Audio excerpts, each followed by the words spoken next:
시청자 여러분 안녕하십니까? 윤석열 전 대통령 파면으로 윤 정부의 4대 개혁은 대부분 동력을 상실할 것으로 보입니다.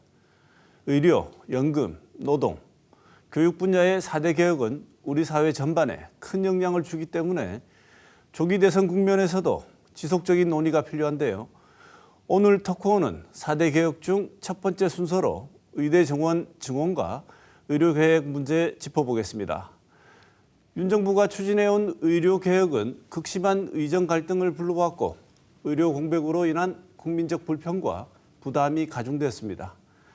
향후 의료 개혁은 차기 정부에서 어떤 결정이 필요한지 토론하는 시간 마련했습니다. 오늘 모신 두 분 패널 먼저 소개하겠습니다. 이상희 제주대 의과대학 교수 나오셨습니다. 어서 오십시오. 네, 안녕하십니까? 이상희 교수입니다. 이상호 대구시의사회 수석 부회장 나오셨습니다. 어서 오십시오. 반갑습니다. 이상호입니다. 네, 먼저 두 분 윤 정부의 의료 개혁 어떻게 평가하시는지 이상호 부회장 먼저 말씀 듣겠는데 개혁이라고 이름 붙이니까 별 표정이 안 좋으신데 네. 윤 정부의 의료 정책 어떻게 평가하시는지 먼저 말씀 먼저 주시죠. 의료 개혁이라고 이야기하기보다는 의료 개혁이라고 표현하는 게 맞을 것 같습니다. 제가 항상 말씀드리지만 지금 윤석열 정부에서 시행된 의료 필수료 패키지 정책은 제가 산무 정책이라고 이야기합니다. 그러니까 일단 첫 번째 절차적 정당성이 없습니다. 그러니까 고등교육법을 정면으로 위배하고 그렇게 했던 정책. 그다음에 과학적 합리성이 없습니다.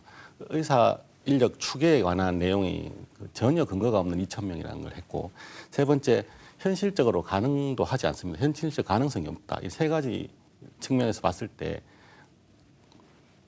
말도 안 되는 정책을 그냥 밀어붙인 그런 그 결과가 이렇게 나타나고 있다고 보여집니다. 네, 아주 엉터리였다 이렇게 평가를 하시는데 이상희 교수님 어떻게 평가하십니까? 네, 저도 비슷한 시각을 가지고 있는데요. 근본적으로 윤석열 정부에서 의료개혁이라고 할 만한 게 있었는지 우리가 생각해 보면 사실상 거의 없는 것 같습니다. 아마 그 하나 있다면 아까 방금 말씀해 주신 대로 의료개혁이라고 말씀해 주셨는데 2,000명 그 의대 입학 정원의 그 정원 정책 이게 아마 거의 유일한 그 의료 개혁과 관련된 정책일 텐데, 그런데 이게 제가 볼 때는 다분히 그 정치공학적으로 총선을 앞두고 그 용산에서 들고 나온 그 대통령실의 작품이다, 이제 이런 우리가 의심을 하게 됩니다. 그러니까 이 동기가 좀 불순한 측면이 있었고요. 그리고 정책 결정 과정도 너무 일방적이었다, 이런 또 측면도 있었고요. 그리고 근거가 부족한 거는 또 당연한 거예요. 제가 여기서 무엇보다 지적하고 싶은 것은 이 정치 사회적 논쟁의 과정을 좀 더 길게 거쳤어야 했는데, 그리고 합의하는 모습을 취해야 되는데 그런 게 다 생략됐다라고 하는 측면에서 이게 정책 결정 과정의 비민주성도 의료계를 자극하는 하나의 중요한 요인이었다, 이제 이런 생각을 합니다. 그러다 보니까 지금 우리 모두에게 국민, 의료계, 우리 의대 학생, 교수들, 우리 뭐 사회 구성원 모두에게 큰 상처를 남긴 1년이었다, 이렇게 평가하고 싶습니다. 네. 의료 현장은 여러 가지 지금 문제들이 발생하고 있고 의대 교육 현장 역시 마찬가지입니다. 이게 쉽게 해결될 수 있을 것처럼 보이지는 않는데요. 두 분 보시기에 그래도 이게 제일 급한 문제다, 가장 빨리 수습해야 된다고 생각하시는 부분이 어딘지 여쭤보고 싶습니다. 지금 학생들이 수업에 들어와야 됩니다. 저희 제주의대만 하더라도 일단 등록은 다 했거든요. 그런데 수업에 안 들어오고 있어요. 지금 상당수 학생들이. 그래서 저희 교수들이 막 설득을 열심히 하고 있는데, 일단 저는 그 의과대학 교육 과정이 정상화되는 게 중요한데, 저는 머지않아 아마 그런 방향으로 갈 것이다라고 하는 좀 희망 섞인 기대를 하고 있습니다. 네. 왜냐하면 다른 방안이 없거든요. 지금 학생들이 들어오지 않으면 더 큰 상처를 입고 더 큰 피해를 입게 되는데, 그건 어떻게 복구해 줄 방법이 없습니다. 법적으로, 현실적으로. 그래서 저는 조만간에 정상화되지 않겠는가, 그런 생각을 하고 있습니다. 네. 이상호 부회장은 어떻게 보십니까? 정부에서 이제 다 내놓았다고 할 수도 있지만 이제 우리 학생들이 느끼기에는 지금 정부가 정원을 확정 발표하지는 아직 않았습니다. 그냥 모집 인원이라고 이야기를 했거든요. 언제든지 늘렸다가 줄였다 할 수 있는 여지를 남겨둔 상태라서 우리 학생들의 입장에서는 정원을 빨리 확정해주고 여러 가지 조건들을 많이 달고 있습니다. 정부가 처음에는 100% 다 복귀하면 3,058명을 해주겠다 했다가 또 차츰 뭐 과반이라도 복귀하면 뭐 어떻게 하겠다 이런 식으로 자꾸 조건을 다는 것 자체가 학생들에 대한 신뢰가 없어진 거고요. 그 외에도 지금 학생들이 주장하던 여러 가지 이런 결정 구조에 대한 문제점 이런 것들이 해결이 되지 않으면 이제 문제가 굉장히 많을 거고, 그리고 이제 교육적인 문제. 과연 이 23학번, 24학번, 25학번이 나중에 다 같이 졸업하게 되면 5.5년제, 5년제, 6년제 여러 가지 있지만 그런 과정을 거쳐서 한꺼번에 12,000명의 학생이 나왔을 때 우리나라 의료 시스템이 그 인턴 레지던트 과정을 다 받아줄 수 있느냐 하는 의문, 여러 가지 그런 문제들을 다 같이 포함해서 논의가 돼야 돼서 쉽게 풀 수 있는 문제는 아니라고 보여집니다. 네. 와서 앉아만 있어라도 달라. 앉아 있을 자리는 있습니까? 자리는 있습니다. 우리가 그런 것도 잘하지 않습니까? 우리도 지금 제주의대도 지금 강의실 구조조정 해가지고 다 두드려 부수고 해가지고 확대해놨습니다. 네, 그럼 기다리고 있습니다. 돌아만 오면 수업하고 하는데 문제가 없다고 보십니까? 저희들이 어떻게 하든 해야죠. 안 되면 2부제 수업이라도 해야죠. 강의실 2개를 해서 양쪽에서 동시 수업을 한 있더라도 아마 어쩌면 그렇게 해야 될지도 모르겠습니다. 왜냐하니까 지금 2개 학년이 겹쳐 있는 학년이 있거든요. 그럼 이상호 부장님 보시기에 학생들 돌아와서 다 앉아 있으면 의대 수업 해보셨잖아요. 될 것 같습니까? 뭐 학년별로 차이가 좀 있을 수 있습니다. 예를 들어서 예과생들 같은 경우야 어떻게든 가능하겠지만 실제로 이제 본과 3학년, 4학년 임상을 들어가게 되면 지금 학생들이 임상 수업을 하는 건 별 문제가 없을 가능성이 많죠. 지금은 그 정원 그대로만 하면 되니까. 근데 이제 지금 예과 1, 2학년들이 다시 진급을 해서 본과생이 되었을 때 그때 과연 그 많은 학생들의 실습 수업을 감당해낼 수 있는 병원이 있을까? 병원이 예를 들어서 2배가 될 수는 없지 않습니까? 그래서 그때 우리 학생들의 실습 수업은 어떻게 해나가야 될지 아마 아직 시간은 좀 있으니까 거기에서 고민을 좀 해서 해결책을 찾아야 될 것 같습니다. 네. 교수님, 전공의들 복귀는 어떻게 돼가고 있습니까? 그건 좀 쉽지 않을 것 같습니다. 그래서 저희들은 지금 그 부분까지 지금 뭐 미처 생각을 잘 못하고 있는데 지금 학생들 수업 정상화하면 온통 신경을 쓰고 있어서 근데 전공의들은 이제 학생과 다릅니다. 그분들 의사 선생님이시고 면허를 가지고 있는 이제 저희들의 동업자들이거든요. 이건 이제 그분들의 판단에 우리가 맡겨야지 뭐 우리가 학생들 대하듯이 전공의들 그렇게 대할 수는 없고요.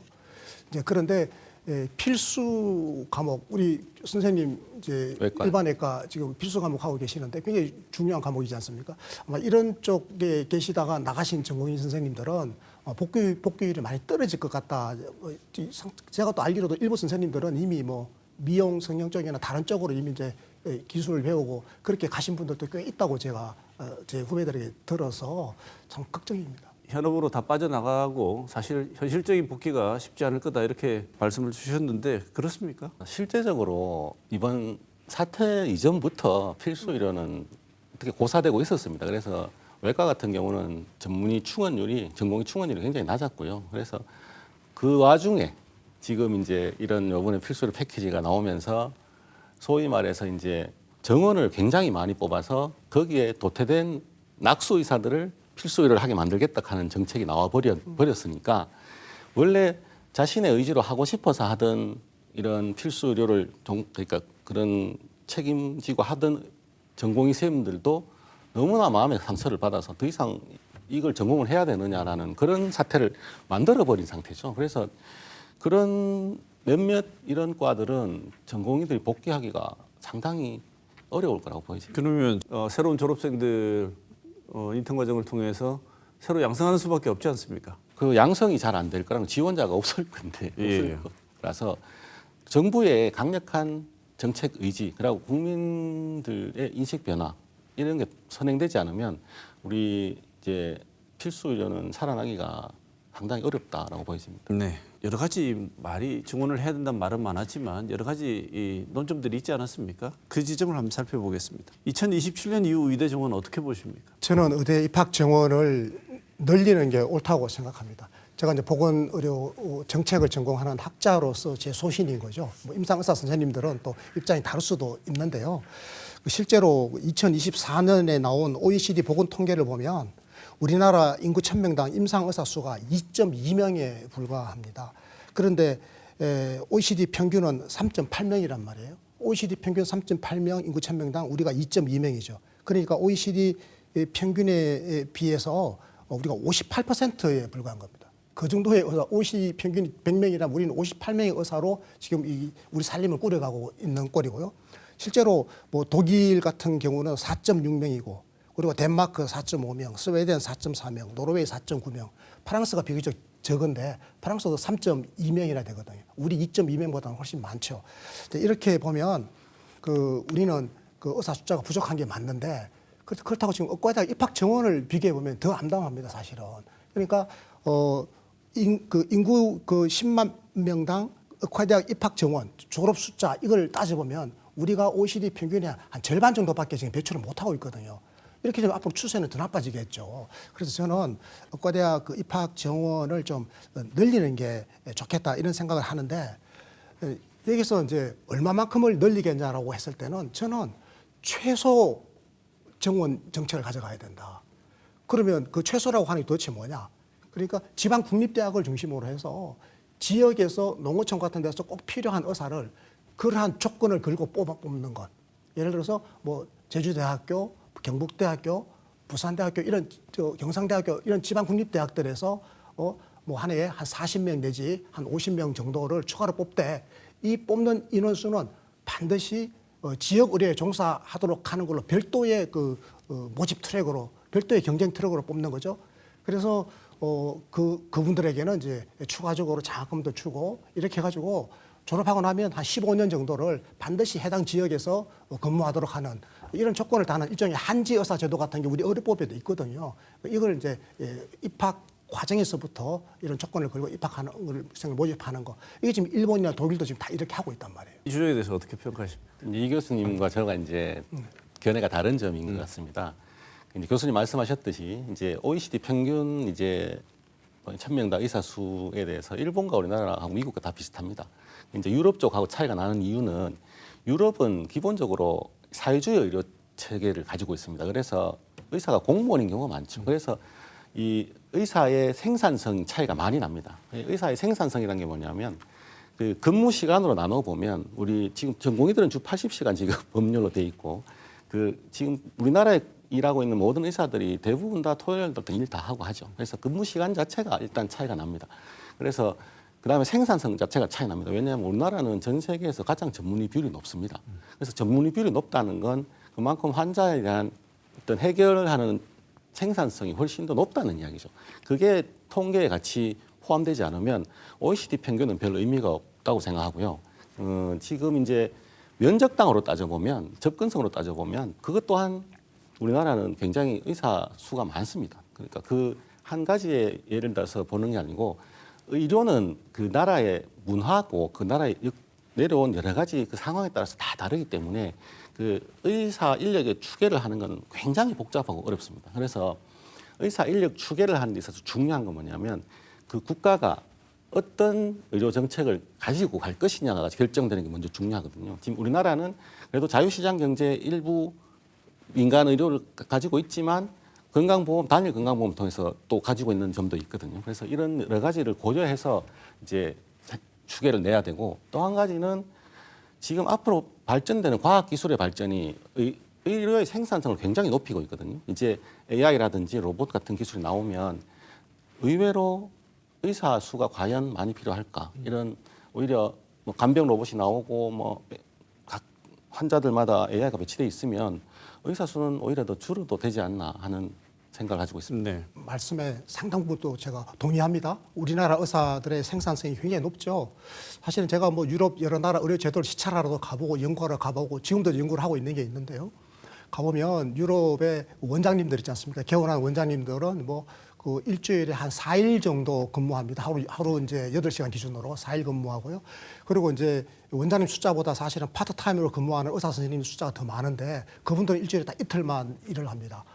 우리나라 선생님들은 일주일에 6일 동안 계속 늦게까지 일하지 않습니까? 그러니까 그 말씀 제가 다 동의합니다. 그럼에도 불구하고 요즘 젊은 의사들은 그렇게 길게 일하고 싶어 하지 않습니다. 우리 원장님 세대하고 달라요. 그러면 이제 또 미래에 또 여성 젊은 의사 인력들이 많지 않습니까? 지금 의과대학 신입생의 거의 절반 이상이 여성인데요. 또 이분들은 또 뭐 출산, 육아도 있고 하기 때문에 근무 시간이 앞으로 짧아질 거고, 또 의사들의 삶의 질 향상 이런 걸 추구할 수도 있습니다. 그렇게 보면 우리가 생각했던 것보다는 그 의사가 좀 더 필요할 수도 있겠다 이런 생각도 할 수도 있고요. 물론 이제 앞으로 우리나라 인구가 줄어들고 그리고 첨단 과학 기술이 발전하고 이런 거는 이제 의사 수를 늘리지 말아야 될 오히려 줄여야 될 요인이기도 하다라는 것도 인정을 하고요. 그래서 제가 말씀드리는 게 대도시의 의사를 늘리자는 게 아니라 지금 저 면단위 가보면요. 전 가슴이 찢어집니다, 정말로. 그런데 그게 의사를 구하고 싶어서 아무리 돈을 많이 준다고 하고 조건 좋게 해줘도 의사가 아예 없어요. 그럼 어떻게 할 거냐? 외국에서 수입이라도 해올 수 있으면 좋겠는데 유럽 국가들은 그게 가능한데 우리는 불가능하지 않습니까? 말이 안 통하니까. 이럴 수도 없고 저럴 수도 없으니 그러면 조건부를 달아서 어떻게라도 이렇게라도 해보자라고 하는 그런 절박한 심정을 이제 저는 말씀을 드리고 있는 거죠. 이 두 분의 의견이 반드시 배치된다고 보지도 않습니다. 왜냐하면 이상희 교수님 지적하신 부분은 전체 의사 규모 증원에 대한 얘기가 아니고요. 필수 의료 지역에 의료가 부족했는데 이것을 한꺼번에 숫자를 늘리는 것 말고 좀 촘촘하게 정비를 잘해가지고 정비해서 올릴 수 있는 방법이 있었는데 어느 날 폭탄처럼 숫자로 던져가지고 모든 것이 중지되는 이런 상황이었고 이상호 부회장 말씀하신 거는 전체 의사 규모 증원에 대한 말씀이신데 필요한 부분이 있으면 증원을 해서 해결하는 것도 반대하시는 건 아니시잖아요. AI를 더불어서 이렇게 펼쳐지게 되면 의사 숫자 자체 증가에 대해서는 좀 더 고민해 볼 필요가 있지 않느냐 이런 말씀을 주셨는데 이 문제를 그냥 뚝딱 정치적으로 그냥 뭐 해보자 이렇게 할 수는 없는 문제라는 거죠. 그래서 국회 본회의 법안 통과해가지고 2027년부터는 의대 정원 문제를 전문가들이 전부 모여가지고 추계위를,이란 것을 통해서 논의를 한 다음에 여기서 정하기로 했다고 합니다. 이 추계위를 통한 이 정원 결정은 어떻게 보십니까? 저는 추계위만으로는 안 된다는 생각입니다. 왜냐하면 추계위만 갖고 계산하게 되면 제 바람이나 원장님 바람과 달리 아마 정원 규모를 많이 잡을 겁니다. 왜냐하니까 제가 과학을 하는 사람이라서 대충 어떻게 추계할지 짐작이 되는데요. 이렇게 되면 아마 최소한 500명에서 1000명 그 정도에서 잡힐 겁니다. 저는 500명 이내로 최소 그리고 그 지역 의료 중심으로 하자라고 하는 거기 때문에 일단 추계위 방안 A, B, C가 나오면 이걸 놓고 저는 사회적, 정치적 대타협의 어떤 그런 시간을 가질 필요가 있고 그런 합의를 통해서 이걸 결정을 해야 어느 일방이 소외되지 않는다 이런 생각을 합니다. 네. 이 의료인력 수급 추계위원회라는 법안이 만들어지긴 배경은 사실 이번에 이렇게 갑자기 2,000명이 하는 게 이걸 막기 위해서 만들어졌는데 사실은 이제 의료계에서 여기에 이제 조금의 반발을 하는 이유는 뭐냐면 우리가 의평원처럼 독립적인 기구를 만들어야 되는데 지금 법안상에 보면 보정심이라고 그래서 보건의정책심의위원회 산하에 두도록 돼 있습니다. 그래서 결국은 이번 2,000명 정도 보정심에서 했듯이 실컷 추계해서 논의했다가 보정심에서 뒤집으면 뒤집히는 거니까 무슨 의미가 있냐. 일단 첫 번째가 그거고요. 두 번째는 이제 일본 같은 경우는 이제 의료인력 수급 추계위원회가 22명의 위원으로 구성되어 있는데 17명이 의사입니다. 근데 이제 지금 이번에 통과된 우리나라 법안을 보면 과반을 하기로 하긴 했어요. 과반을 하기로 했는데 이제 위원장은 전문가 단체에서 추천하기로 했고 뽑기로 했고 나머지 이제 의사 단체에서 하기로 했는데 의사 단체에는 의협도 있지만 병협도 포함되어 있습니다. 그래서 이제 병협이라는 단체는 좀 어떻게 보면 물론 의료를 공급하는 공급자 역할을 하지만 이 의사라는 인력에 대한 수요를 그러니까 의사 인력을 쓰는 사용자이기도 하거든요. 그래서 이제 어떤 이런 인력 추계에 대해서 좀 더 다른 판단이 나올 수 있는 가능성이 있다. 그래서 여러 가지 문제를 가지고 있는 법안이 통과됐다라고 보는 것. 네.